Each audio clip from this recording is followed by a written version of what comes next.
Good morning, Facebook. So first of all, mind my voice, I've got a little cold.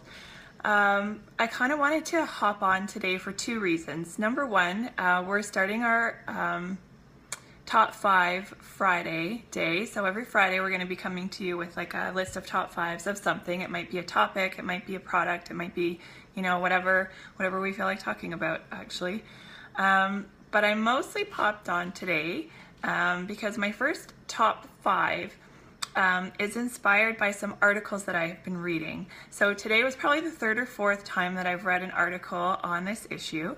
It's not really an issue, but there's a lot of moms starting to open up about regretting becoming a mom. So that's a pretty heavy thing to say. So my first reaction to that is this. Congratulations. Thank you once again for being courageous enough and strong enough to talk about something that people will not talk about for fear of being shamed or for fear of being judged and whatever. I think it's fantastic that we live in an age where we're able to kind of open up more and reach more people on a kind of a personal level on such like a broad scale. So that's really cool. What is not cool are the things that people feel they have the right to say to somebody else's opinion or feeling. So I'm not going to go on too long about this, but what I want to say to the people that leave comments telling people that they're terrible parents for saying such things, and how could you think that? And some people even go as far as saying you should go kill yourself because you are an unfit mother for having those kinds of thoughts. And to those people, and I'm telling you right now, I put a swear alert on this post because I am ranting, but to those people I say you could fuck right off. You have no idea what a person's mental state is when they are opening up on their social media. Some people have no other outlet. Some people have no place to go, no one to talk to. Some people are reaching out, and that's their way of finding some assurance. And if that's what they're choosing to do, then leave them alone. What if your one comment makes them think, oh my God, I am right. I am a bad mother. I shouldn't be here. Do you understand that postpartum women, suicide is the second leading cause of death in postpartum women? And postpartum, as we're starting to find out and learn, can last years after childbirth. So it's not just the first 6 weeks. It's not just the 4th trimester. Some people are still suffering these effects 10 years later.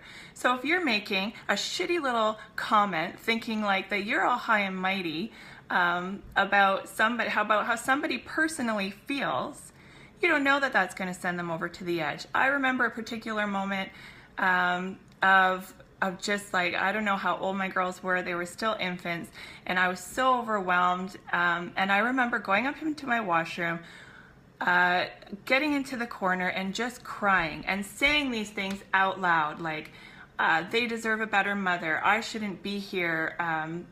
Everybody would be better off without me. I said those things out loud to myself in like a pile of my own snot and tears. It was awful. If I had have come downstairs and read some shitty post by some other shitty mom who thinks she's better than everybody, what would I have done in that point, at that moment? I don't know. So to those people, I just want to say, get a life. I applaud the women who come out and say they regret being a mom, or that they're not loving being a mom, or whatever. A lot of people do. A lot of people don't have these issues, but a lot do as well. So let's just kind of, I don't know. I don't want to say come together and be all lovey-dovey, whatever. Just keep your opinions to yourself if they're shitty. Okay, so here we go. Top 5 things you need to know before you have a baby, or things to think about. Maybe not things that you have to know, because these are just my opinions. So the number one thing you need to think about, or one of the things I should say, these aren't in any particular order, is that you might get a shitty baby. I had twins. I had 2 at a time, and I had one very difficult one, or as I'll say, shitty. I had one shitty one, and I had one good one. good is relative, right? So I had one who needed a lot of attention. She cried a lot. I took her to an osteopath. I did natural things with her. Breast milk formula, all that stuff to try and figure out how to make this baby stop crying. She just hated being a baby at the end of the day. Like, call it whatever you want it. She didn't like it. And of course, I had the mom guilt associated with it because I had one baby who needed a lot of attention, and I had another baby who didn't really. So she kind of got scammed out of a deal a little bit there. But I mean, it is what it is. You can't really change it. You can do things to try and make it better, but don't stress yourself out, man. Like, your baby's crying a lot. It's gonna go away, I promise. I know that's like the worst advice ever, like that it gets better, but it honestly does. So we just want to say, like, yeah, you might get a very difficult baby, and you don't know. So just keep that in mind. Number 2 thing to think about: are both parents in? Okay, so I had a funny conversation with with a good friend of mine the other day, and her kids are a little bit older, but she was just saying how, like, sometimes her husband will comment that he never wanted kids. Like, if they're having a difficult moment together, he might say, well, I never wanted kids. So her response to him has become, well, I didn't crawl on top of myself. Like, for real, right? So you got to start talking to your partner about this. I know that sometimes it can be the men, but a lot of times it's the woman that's can sometimes try to talk their partner into, like, oh, I want to have a baby. And if the guy's not ready, or if the girl's not ready, if you're both not ready together, then you might want to think about waiting a little longer, or thinking, like, is this really what we want to do? Because the women in these articles talking about regretting babies are saying these kinds of things. Like, they just felt like it was what they had to do. Everybody was doing it. They were getting pressure. Do it because you want to do it. Don't do it for any other reason. And I'm here to tell you that even if you do want to do it, it's still hard. It's still hard, but if you're both in, then it makes it like a little bit easier. Okay, number 3, be prepared for mom shaming. So just what I was saying at the beginning of this video, women are going to judge you. They're going to talk behind your back. They are going to judge you for letting your kids watch TV, what they eat, what they wear to school, whatever. They're going to do it. It's getting better. People are starting to kind of talk out about mom shaming. But I think it's probably always going to be there. So you're going to have to kind of grow a tough skin, and you're going to have to commit to your own values and not let people sway you away from them. Like, if you decide that you want to let your kids listen to Metallica, then let them listen to Metallica and screw what everybody else thinks. If you want them to have a chocolate bar for breakfast one morning because you're too tired to get up and make them eggs and avocado, then let them have a chocolate bar, whatever. So number 4. So that brings me to number 4. Pick your own parenting path and stick to it. My kids listen to Metallica. My kids listen to The Wiggles. They listen to Powderfinger by Neil Young over and over and over. My kids were also born at a time when screen time was a huge thing that was going around. So, no screens before 2 and no more than this much time on the TV or whatever. Like, I wake up, first of all, I'll say this, my daughter learned her ABCs before she was 2 because she watched this stupid show on YouTube called Baby Big Mouth, and they do all these alphabet things where they make them out of Play-Doh and stuff like that. And that's where she learned her alphabet. She didn't learn it from me. She didn't learn it because I was making sure that I spent 13 hours of my day entertaining her. And I'm okay with that.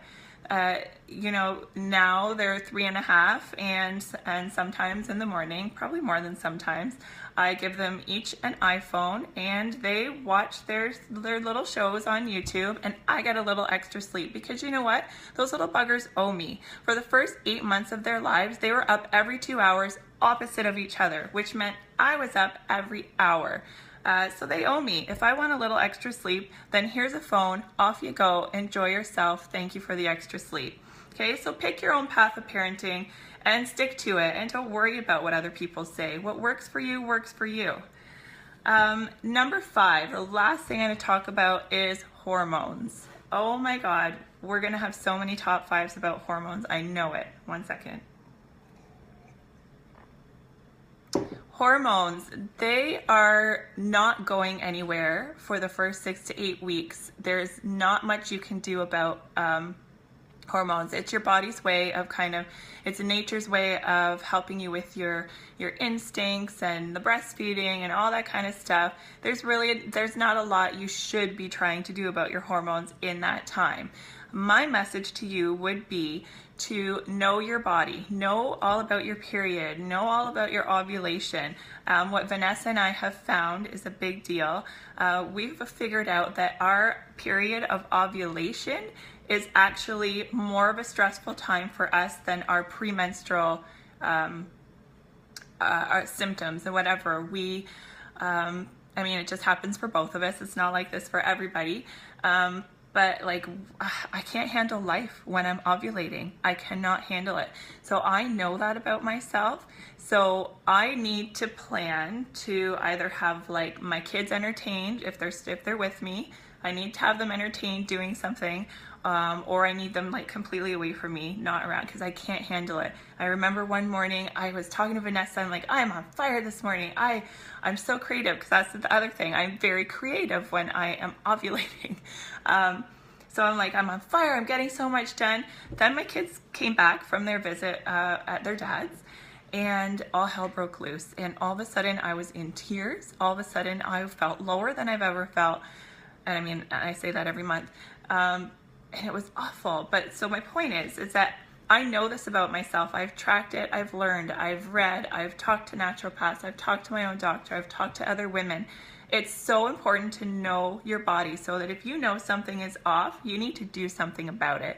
I had a complete breakdown with one of my very good friends, and my strength coach, Adam, at the gym one time. He could tell something was off. So he asked me, and I just lost it, right? So he came and he talked to me about it, and he was talking about my thyroid a little bit, but then he said, before you go into looking into your thyroid, maybe try some maca root. So maca root is just a natural kind of supplement that helps. A lot of people in menopause take it, and it helps with balancing hormones and a lot of other things too. But so I went right to the health food store and I got some, and it was almost immediate that I felt better. So there are a lot of things you can do about it, you know, after that initial pre-baby, the first few weeks stage. So just look into those kinds of things and figure out kind of what your body is actually trying to tell you. So that's it. I'm just going to quickly wrap this up. Again, top 5 things that you might want to consider before you have a baby are, number 1, you might get a shitty baby. There's nothing you can do about it. Just kind of mentally prepare yourself for that fact. Number 2, make sure both parents are in. It's going to make your life a lot easier if you haven't had a baby because you have felt pressured. Number 3, mom shaming. Unfortunately, it's not going anywhere, so you're going to have to grow a thick skin and learn how to stand up for yourself and your kids.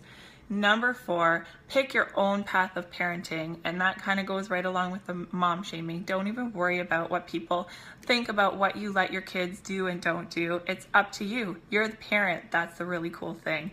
Number 5, hormones. Figure out your body. Figure out what works for you, what your body is trying to tell you around certain times of the month, and know that if there's just times that you can't handle something, then figure something out. Trust me, it makes life so much easier. So I'm gonna add a number 6. Grab yourself a Year I Love Myself planner, because it kind of touches on all of these things, and it will help you through that first year of just of a craziness, really. So that is it for me today. I hope you enjoyed this video. Check us out every Friday to find out what our next Top 5 Friday is about. Have a great day.